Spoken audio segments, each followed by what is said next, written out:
नमस्कार, मैं हूं मनीषा तिवारी। आप देख रहे हैं जेएम न्यूज़। आइए बढ़ते हैं आज की खास खबर की ओर। करीब 18 लाख की आबादी वाले देश के सबसे छोटे राज्य गोवा में अरविंद केजरीवाल की एक दांव ने बीजेपी, कांग्रेस, ममता बनर्जी सहित तमाम छोटे दलों को भी मुश्किल में डाल दिया है। गोवा के चुनावी इतिहास में ऐसा पहली बार हो रहा है कि चुनाव के पहले किसी राजनीतिक पार्टी ने यह घोषणा कर दी है कि उनका सीएम भंडारी समुदाय, ओबीसी और डिप्टी सीएम कैथोलिक समुदाय से होगा।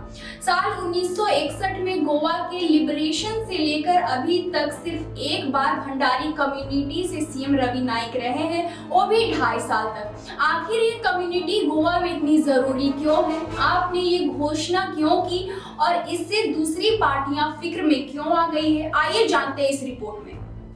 साल 2011 में हुई जनगणना के मुताबिक गोवा में सबसे ज्यादा हिंदू 66%, क्रिश्चियन 25% और मुस्लिम 8.33% है। बाकी सिख, जैन और बुद्धिस्ट है। हिंदुओं में शामिल ओबीसी को 27% रिजर्वेशन मिला हुआ है। इस 27% में करीब 60% भंडारी कम्युनिटी है। हिंदुओं में शामिल ओबीसी को 27% रिजर्वेशन मिला हुआ है। इस 27% में करीब 60% भंडारी कम्युनिटी है। हिंदुओं की जो 66% पॉपुलेशन है उसमें करीब 20 से 22% पॉपुलेशन भंडारी कम्युनिटी की। इसी तरह क्रिश्चियन 25% है, लेकिन एक्सपर्ट कहते हैं कि बीते 10 सालों में ये बढ़कर 35% तक पहुंच चुके हैं। इन आंकड़ों से ये तय है कि जिस भी पार्टी के साथ भंडारी और क्रिश्चियन आ गए उसकी जीत का रथ शायद ही कोई रोक पाए। ऐसा नहीं है कि जाति की राजनीति गोवा में पहले कभी नहीं हुई है। गोवा तो जब से भारत का हिस्सा बना है तब से ही वहां जाति की राजनीति हो रही है, लेकिन पहली बार ये खुलकर सामने आ गई है। आम आदमी पार्टी ने एक सर्वे करवाया है जिसमें पता चला है कि यदि हर सीट पर उन्हें भंडारी और क्रिश्चियन कम्युनिटी के वोट मिलते हैं तो उनका कैंडिडेट जीत सकता है। वहीं बीजेपी मौजूदा सीएम प्रमोद सावंत के चेहरे पर चुनाव लड़ने जा रही जो मराठा कम्युनिटी से आते हैं। भंडारी के बाद मराठाओं की दूसरी बड़ी आबादी गोवा में है। कांग्रेस का नेतृत्व दिगंबर कामत के पास है जो अपर कास्ट से आते हैं। टीएमसी के पास अभी लुइजिनो फ्लेरियो है जो लोअर कास्ट से है। मतलब राज्य की सबसे बड़ी भंडारी कम्युनिटी से सीएम कैंडिडेट किसी के पास नहीं।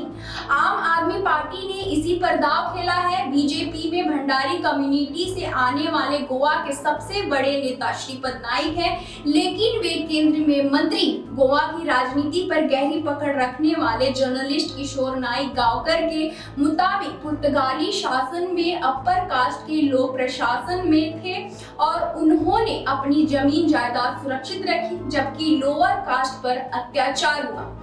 वहीं से लोअर कास्ट और अपर कास्ट की राजनीति शुरू हो गई थी। गोवा की मुक्ति के बाद भी कांग्रेस वहां सरकार नहीं बना सकी क्योंकि कांग्रेस पार्टी का नेतृत्व सुवर्ण कर रहे थे। पहले सीएम महाराष्ट्रवादी गोमांतक पार्टी के नेता दयानंद बंदोदकर बने क्योंकि वे पिछड़ों का नेतृत्व कर रहे थे।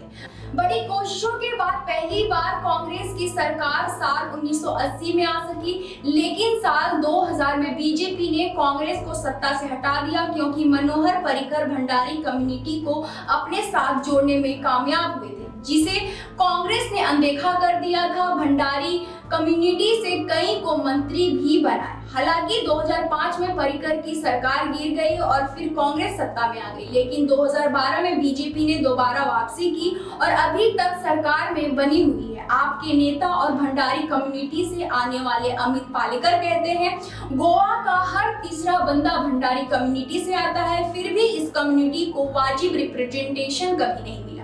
जो लोग हम पर जाति की राजनीति करने का आरोप लगा रहे उन्हें मैं कहना चाहता हूं कि सबसे बड़ी कम्युनिटी को अनदेखा करके जाति की राजनीति तो इतने सालों से वो लोग करते आ रहे थे।